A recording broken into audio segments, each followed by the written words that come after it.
Pour les personnes qui me connaissent pas encore, je me présente, je suis Anne Bérangère, ancienne ingénieure, hypnothérapeute et pour celles qui ne savent pas, donc ça fait plusieurs années que j'accompagne les personnes stressées. Elles ont souvent ce problème-là de se sentir sous pression, de jamais avoir de temps pour elles, d'avoir cette, impression d'être toujours, débordées et ce qu'elles cherchent en réalité, c'est se sentir plus sereines et avoir du temps pour elles.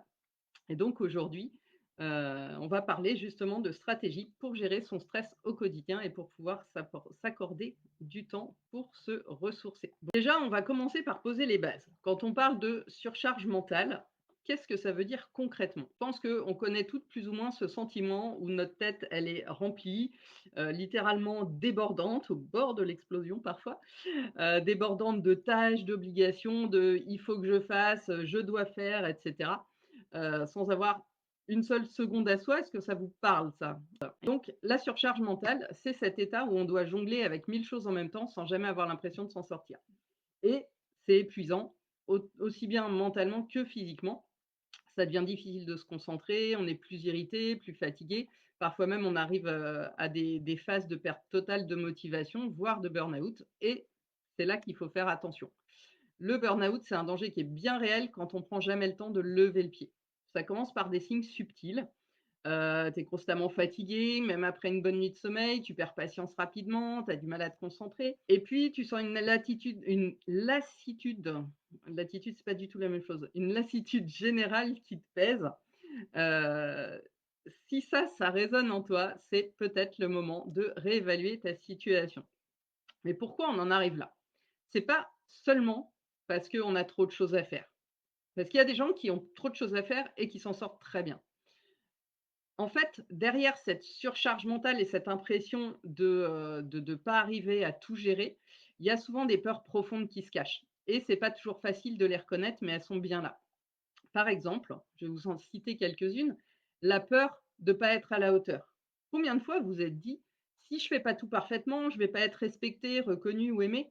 et si vous le dites pas consciemment, en tout cas, votre inconscient peut penser ça et ça peut être ça qui le pousse à agir de telle ou telle façon et ce perfectionnisme, bah, il peut être épuisant parce que vous essayez constamment de prouver votre valeur à vous-même et aux autres. Alors et donc ça, ben, c'est une quête sans fin, en fait et épuisante. Autre peur qui peut se cacher derrière cette surcharge mentale, ça peut être la peur du jugement des autres. Vous avez peut-être peur qu'on vous critique ou qu'on pense que vous n'êtes pas assez compétente si vous ne prenez pas tout en charge.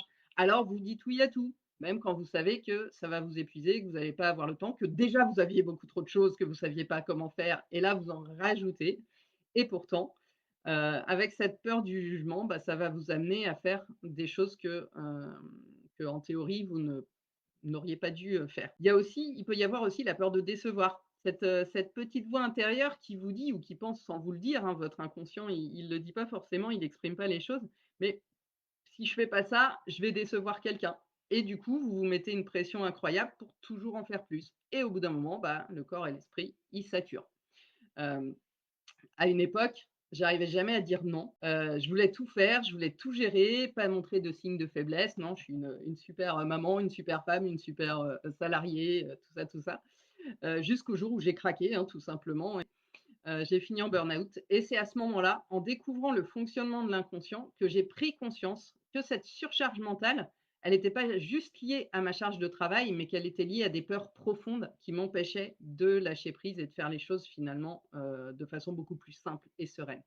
Alors si vous vous reconnaissez là-dedans, sachez que vous n'êtes pas seul et la bonne nouvelle, c'est qu'il existe des moyens de sortir de cette spirale et c'est ce qu'on va voir ensemble, parce que moi je m'en suis sortie.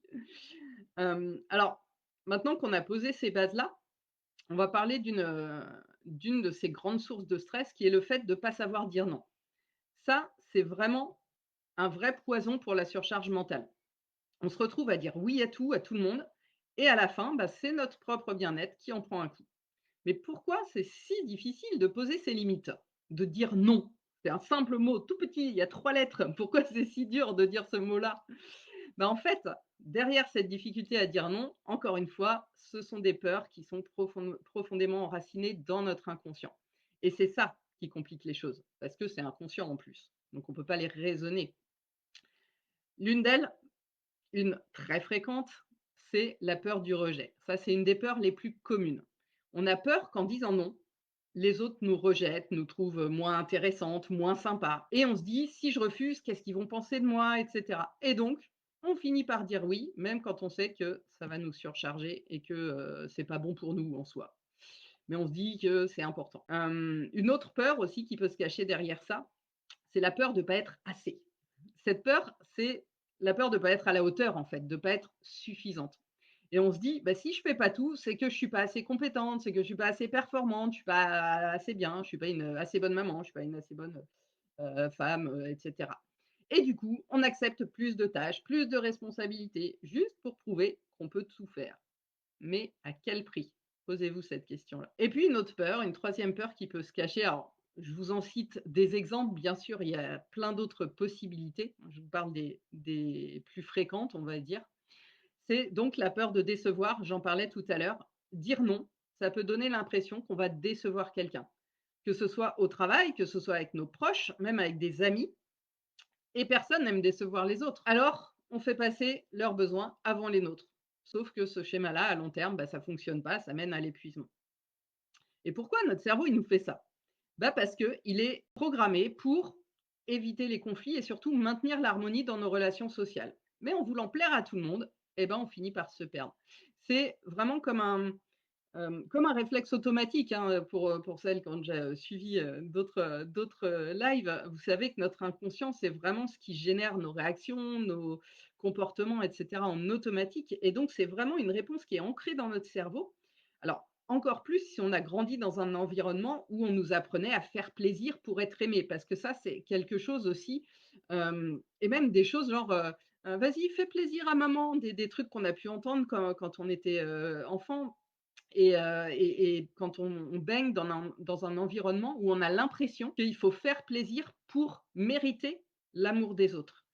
Et les parents, bien sûr, font ça inconsciemment, hein. Ce sont des phrases qui paraissent anodines, quand on les dit et en fait ou des comportements et qui, en fait, peuvent engendrer ce lien dans le cerveau, dans notre inconscient, entre le fait de faire plaisir aux autres et le fait d'être aimé. Et comme forcément on veut être aimé, parce qu'on est des êtres sociaux, et cetera, puis bon, certaines personnes ont encore plus besoin que d'autres, et ben, on va chercher en permanence à faire plaisir pour chercher cet amour. Et ça, franchement, ça touche énormément de femmes et encore plus celles qui sont hypersensibles ou hyper empathiques. Et moi aussi, hein, j'ai longtemps eu du mal à dire non, que ce soit au travail ou dans ma vie perso, je disais oui à tout. Même quand je savais que ça allait m'épuiser, que j'avais déjà une montagne de trucs qui étaient, irréalisables et intenables. Mais voilà, j'avais peur bah, d'être vue comme, oui, comme pas à la hauteur, de pas être aimée, de pas être appréciée et cetera. Et pourtant, plus je disais oui, plus je sentais qu'en moi, ça me frustrait. Et c'est seulement quand j'ai appris à dire non que j'ai commencé vraiment à retrouver du temps pour moi et surtout à me sentir plus alignée avec mes vrais besoins. Et ça, c'est récent parce que, quand j'ai lancé mon programme, d'apprentissage de l'auto-hypnose active, mon programme C5A dont je vous reparlerai, c'était début 2023. Je continuais à faire mes consultations en parallèle et je voulais tout faire. Et j'arrivais pas à dire non aux gens qui m'appelaient pour prendre un rendez-vous pour une consultation, parce que je voulais aider les autres et parce que je me sentais pas de leur dire non. Et donc j'ai eu un travail à faire sur moi et puis aussi une phrase d'une personne qui m'a fait un déclic, qui est: «Quand tu dis oui aux autres, tu dis non à toi». Et j'ai affiché cette phrase et j'ai travaillé aussi sur mes peurs et cetera, tout ce qui était derrière et j'ai pu dire non et arrêter définitivement les consultations, pour me consacrer totalement à former les gens, que ce soit à l'auto-hypnose et que ce soit à l'hypnose aussi, à l'hypnose enfant, à l'hypnose adulte et en fait, je suis beaucoup plus alignée. C'est ça qui est important à retenir, c'est que dire non, c'est pas rejeter les autres ou renoncer à ses responsabilités, c'est dire oui à soi-même, à son bien-être et ça, c'est vraiment essentiel. Quand je dis oui aux autres, je dis non à moi-même. Pensez à cette phrase. Alors c'est pas toujours le cas, bien sûr, mais posez-vous la question: «Si je dis oui à cette personne, est-ce que je me dis non à moi à ce moment-là?» Et ça, c'est quelque chose qui peut vous aider déjà à avancer vers, plus de non et donc plus, penser à soi. C'est un très bon chemin et plus on avance sur ce chemin, plus on est, aligné avec soi et franchement, c'est ça qui est important parce que j'ai vraiment l'impression d'avoir passé, toute la partie précédente de ma vie, à côté de mes pompes comme on dit, mais vraiment, comme si c'était, comme si je faisais ce que je pensais que les autres voulaient que je fasse. Voilà. Ça doit parler aussi, à certaines personnes. Donc voilà, c'est un cheminement qui se fait vers soi-même. Donc maintenant qu'on comprend mieux pourquoi il est parfois si difficile de dire non, je vais vous partager une stratégie simple mais puissante pour éviter la surcharge mentale. C'est la méthode des blocs de temps.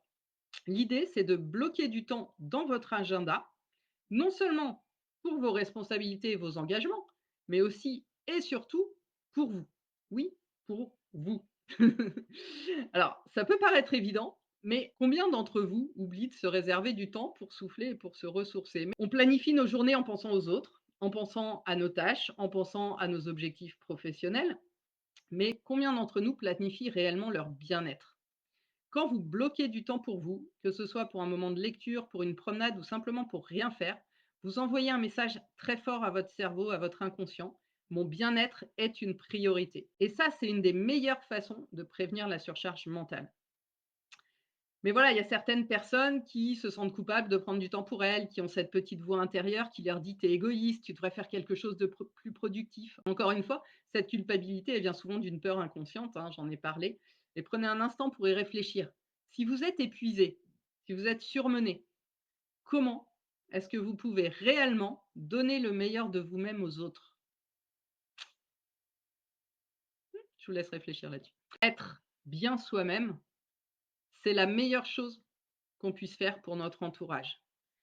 Parce que les personnes, et ça inclut nos enfants, les premiers sont les mêmes les vraiment les premiers à bénéficier de ça.